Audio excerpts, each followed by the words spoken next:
Hello and welcome back to another episode of Let's Play Legend of Zelda Ocarina of Time, and welcome to the boss room.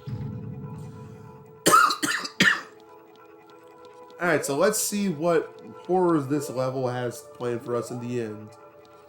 And... okay... nothing. Yeah, maybe it's default. Maybe it's defective. Let's leave. Uh-oh. What do we have here? Wait! Is this the final boss already? Did we get here already by accident? And... oh my god, it's the rabbit from Donnie Darko! The evil spirit from beyond, Phantom Ganon. I like what they did with the forest temple. I thought they would have done something more like with plants because you're in the forest, but they went straight up haunted forest. So you got the first part of this fight. You have to watch as Ganon, well, the Phantom Ganon comes from these portraits. There's always going to be two. Now, the real one looks a little bit more detailed than the other one. Like, that one's not it. Oof. Ooh, I am not good at this. Excuse me. Again. Let's see. It's got to be this one? And once he appears, you just shoot him with an arrow. Very simple, right? Yes, it actually is. Alright, where are you coming from this time? It's not that one, it's this one for sure. And once you hit him, there he is. Phantom Ganon. Answers magic attack, so he's going to start swinging at you with magic. The hardest part of this one is, like, you're not even fighting Ganon, you're fighting the camera angle, because if y'all notice, there's other stuff in there too. It's mostly like that, everything around me. Like, the railings just keep getting in the camera, so it's hard. I find it's kind of hard to see. But also, like, the aim. There we go. I find the aim with the camera, it's just hard to get an accurate hit on him. Oh! Was not expecting that. Okay, that didn't work. Oh, this actually isn't so bad this time. But no, I really like what they did with this haunted forest idea kind of thing. Like, instead of plant-based monsters, we're going with ghosts and ghouls. I really like it. I find it's pretty original, honestly, but this boss definitely fits. Come on. Is this what tennis is like? Like, seriously, is this what it's like watching a tennis match? And, oh wow, it's done. Just like tennis. So he didn't take much, honestly. Like, no, he wasn't too hard. And honestly, the actual Ganondorf's not that hard either. Hey kid, you did quite well. It looks like you may be gaining some slight skill. Slight? But you have defeated only my Phantom. When you fight the real me, it won't be so easy. You sure about that? What a worthless creation that ghost was. I will banish it to the gap between dimensions. It's going to purgatory. Alright, so we are done with the forest temple. So everybody sit back, grab some popcorn, because we have nothing but cutscenes coming up. And we have our next heart container. So, let's go into this light. I don't know about y'all, but I'm about to just kick back and watch the cutscene. Because that's all the rest of this part's going to be, pretty much, is just cutscene. In the Chamber of Sages. So we get to meet who is the Sage of Forest, which is... we all knew it was her. Thank you. Because of you, I could awaken as a sage.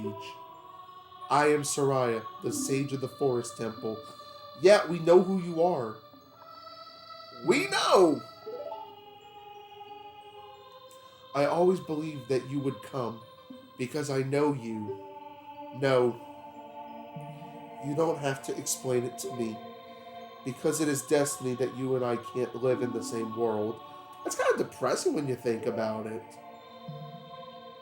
But she'll always be there for you, and I think that's just sweet. I will stay here as the Forest Sage and help you. Now please, take this medallion. So now she'll give us a bit of her power by giving us the Forest Medallion. So we have 4 more left to do, and it just goes up from here. Ish, I don't know. The next area is actually kind of my least favorite. We'll talk more about that when we get there. You receive the Forest Medallion. Soraya awakens as a sage and adds her power to yours. Soraya will always be your friend. Just your friend. I don't know. I feel like if you were able to if she was able to grow up too, or if you were still a child, that could have been like your girlfriend in this game, because she definitely loved you. But obviously the fact that Link's an adult and she's, forever a child, it just won't work. And whoa! Why does that look like a ditto? That looks like a ditto. Hi there, I'm the Deku Tree Sprout. Because you and Soraya broke the curse on the Forest Temple, I can grow and flourish. Thanks a lot. Okay. Hey, have you seen your old friends? None of them recognized you with your grown-up body, did they? That's because the Kokiri never grow up. Even after 7 years, they're still kids. Which is why you and Soraya could never be an item, because she'll never grow up. This is Peter Pan Neverland kind of thing. You must be wondering why only you have grown up. Well, as you might have already guessed, you are not a Kokiri. You are actually a Hylian. I am happy to finally reveal this secret to you. Alright, cutscene time, back to the Land of Fire. Some time ago, before the King of Hyrule unified this country, there was a fierce war in our world. So that must not have been too long ago. One day, to escape from the fires of the war, a Hylian mother and her baby boy entered this forbidden forest. The mother was gravely injured. Her only choice was to entrust the child to the Deku Tree, the guardian spirit of the forest. But here's my question, who made the Kokiri kids then? The Deku Tree could sense that this was a child of destiny, whose fate would affect the entire world, so he took him into the forest. Which really begs the question, who was Link's father? Seriously, that's kind of what I want to know, because they mentioned the mother, but they never mentioned the father. Or is this kind of like in Star Wars? There was no father. I raised him. I carried him. I had him myself. Is Link the part of some immaculate conception or something? So now that we've gone through all of that, we have learned our own destiny, so you know what you must do. No, I don't! That's right, you must save the land of Hyrule, but I don't wanna. Now Link, break the curses on all the temples, and return peace to Hyrule. Yes sir, baby tree! I wasn't kidding when I said that all of this was cutscene, so now we're about to cut away till we get to back to the Temple of Time, so I will see y'all when we get there.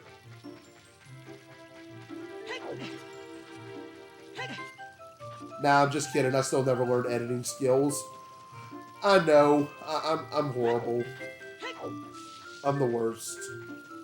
Anyway, we're going to make our way back there before we end the part, because what I will do, because there are a couple of things I'm going to do next. And I need to get back there to actually pull this off. Alright, well at least we have a horse to make our journey a little bit easier. So, back up, Epona. There we go. Oh, nope, running into a wall. We never said we were smart. Alright, that's one thing I can say. We never once said we were smart. Now, is this going to be something right here? No. There's some things we have to watch out for certain as we're driving. We're riding a horse. We'll kind of show one to you. I think, yep, there it is. That right there is called a big bow. There are 10 of them we have to find, but we're not doing that until later. At least until at least until I have bottles I can use. Because right now, I'm still kind of using the bottles I have. So let's make our way in. Back into town. Everything is just nasty over here. I hate the episodes where it's just cutscenes, but we need to go back. And I don't understand of everything that was touched. No one touched the temple. Nobody touched the temple. And if y'all haven't noticed, up there, that's kind of where we have to go next. Honestly, Fire Temple, we're going to talk more about that, but it's probably my least favorite area in the game, honestly. Not really for any real reason. I'll explain that more later. Kind of when we get there, but first, let's go step here, and Sheik is waiting for us. You destroyed the wicked creatures that haunted the temple and awakened the sage. But there are still other sages who need your help. Yes, we're aware, Preston Garvey. Another settlement needs our help. In order to awaken all the other sages, you must become even more powerful. You're saying I'm not good enough? You must travel over mountains, underwater, and even through time. You make it sound so fun. If you want to return to your original time, return the Master Sword to the pedestal of time. By doing this, you'll travel back in time 7 years. Oh, that's cool. The time will come when you will have to return here quickly. I will teach this to you for when that time comes. The song to return you to the Temple of Time, the Prelude of Light. Alright, let's hear it. So this is actually a very useful song because it will bring us back to the Temple of Time, which will really help if we're trying to go back in time or go forward in time and we just want to make a quick getaway. These warp points are just so helpful. But yeah, there we go. That's it. You have learned the Prelude of Light. As long as you hold the Ocarina of Time and the Master Sword, you hold time itself in your hands. Link, we shall meet again. When, where, I don't know. But that's all we're doing in this part. So we're about to go back in time and handle a couple of things as a child. So after that, I will see everybody in the next part.